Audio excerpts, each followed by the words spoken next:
Hi, I'm Greg Zestruk. I'm the president of BioWare Corp. Hi, I'm Ray Musica. I'm the Chief Executive Officer of BioWare Corp. We're here showing and talking about Mass Effect. We really appreciate all the love and attention you've shown BioWare in the past and look forward to you helping us make great games in the future. We learned quite a bit from Jade Empire in terms of how to create a more action-oriented role-playing game effectively. Jade Empire was, wonderfully crafted, just beautiful game with a lot of amazing artistry. And we actually really started working on the facial stuff then, even back in Knights of the Old Republic. But really with Jade Empire, that was one of the games we said, hey, let's start putting some emotion into the responses. And so these are the baby steps of what eventually became sort of the entire expressive system that we're using in Mass Effect. Well, I think at BioWare we've always defined RPGs based on 4 broad activity pillars. So there's great stories and amazing characters, there's deep customization options, there's exploration of awesome worlds, there's great combat and exciting action. So those 4 things kind of combine together, but the definition of a BioWare RPG is quite broad. We have great stories and characters. Our mission is to always deliver the best story-driven games in the world, but we're always expanding what that means and combining that with different features from different genre spaces. So for us, Mass Effect is a natural evolution of a BioWare game. It's kind of like a next-gen BioWare game on steroids, where it's got action elements. Of course, you can pause it and you can really focus on the detail level if you want to assign commands, but it flows incredibly naturally as well if you want to play it more as an action game. With a great storyline, of course, great characters, best digital actors.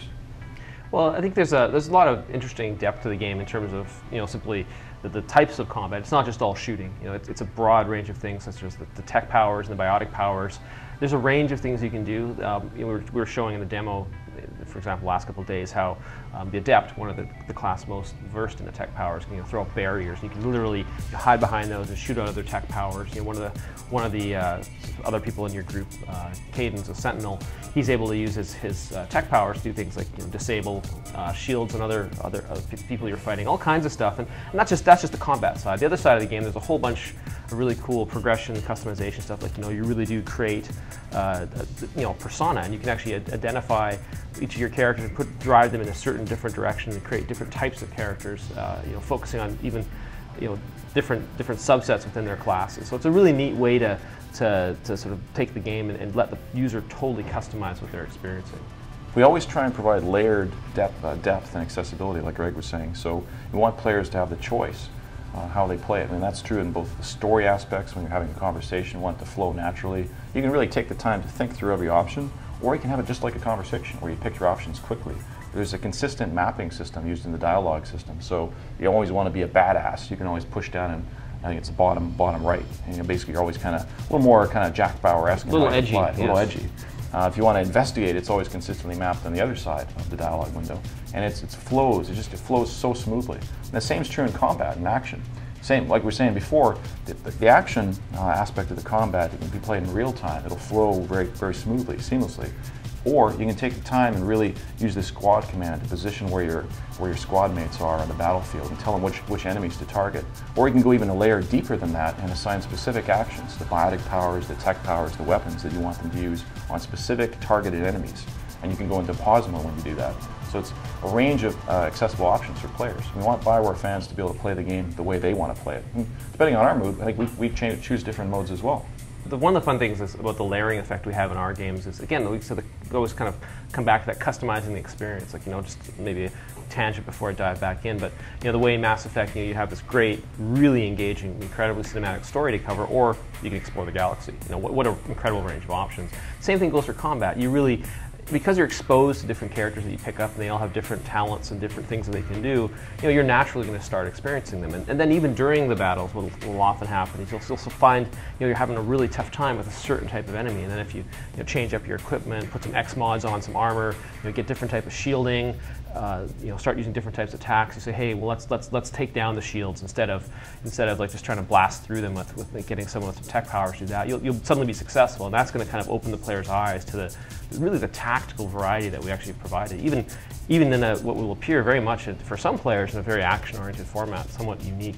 And the depth is true even in the equipment you put on, like the armor and the ammo you're choosing, the X mods you have on your weapons. You have to choose the right armor for the situation on all your party members, the right ammo for the situation. So you might want to choose armor-piercing rounds, or you might want to choose a shield-dampening effect. It's got incredible depth. Well, it goes like super far. Like I remember one time I threw on, like I found some polonium ammo. It's all thrown on my assault rifle. Suddenly it's like these green glowing bullets. I'm like, this is so cool because you really, it's just like, you know, it's one of those. Probably heavier, right? So it must have a better damaging effect or something. So, well, there's also the scary thing of boy, I'm glad we did that, you know, because there's so much, like the game's so deep. The team is just doing amazing stuff. Like it's just I'm awestruck every time I play this game. Just like the level of detail they put in. You've got a random treasure system, so you're finding different things, and so it's fantastic. I think we really have strived to provide a more nuanced system in terms of reputation, and your choices have to have consequences. So, kind of like Jack Bauer in space, you're trying to achieve the right outcome, but sometimes you have to do the wrong thing to get what, you know, in the short term to achieve that right outcome in the long term. When you're a Spectre, you're on a mission to save billions of lives across the galaxy. That's a very important mission. Sometimes you have to do things that may not seem like the right thing in the short term to achieve that greater good. And part of that is actually, we're not going into great detail on the reputation system, the way that works in the game, but we can say it's probably the most interesting reputation system and the most interesting and nuanced system for maintaining a pattern of how you've behaved and the reactions people are going to have to that in any past BioWare game. I think it's Mass Effect takes that to a whole new level. Because the other dimension of that that's really interesting is the way the game's set up is, you know, as the only human Spectre, you are effectively the representative of the human race to all the aliens out there. So what's really cool is, you know, you really set the standard. Like if you are, you know, very brutal and you know, just uncompromising how you pursue your goals, they assume that for the whole human race. So, in fact, the choices you make have such a grand impact on the perception of people.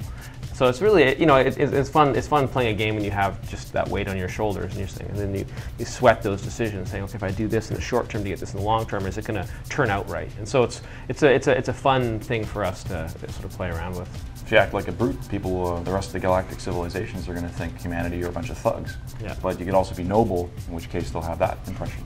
And that's pretty fun. And different outcomes, different endings of the game as a result of how you behave as well. Commander Shepard is a very interesting character. The way I would sort of say how we were inspired by science fiction was in a broad sense.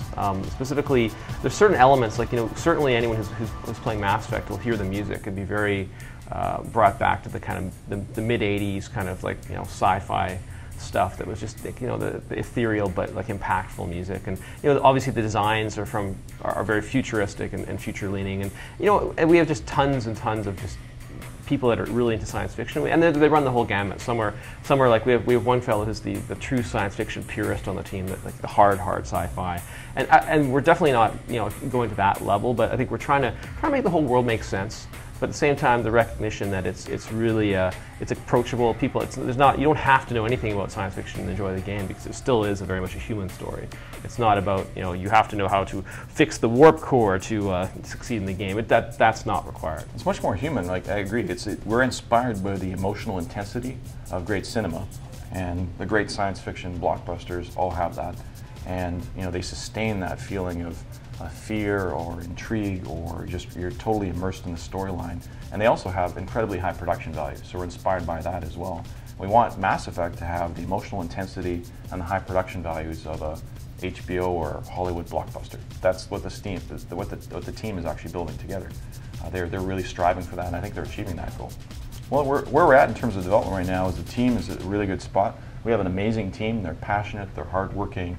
They're just pouring their heart and soul into making this game great, the best BioWare game ever. And we're in a final polish phase right now, where we're optimizing, we're bug fixing, and we're just fine-tuning, iterating the interface, balancing the game, making it just perfect. So that's what we're going to deliver to our fans, is the best BioWare game yet, next-gen BioWare game on steroids.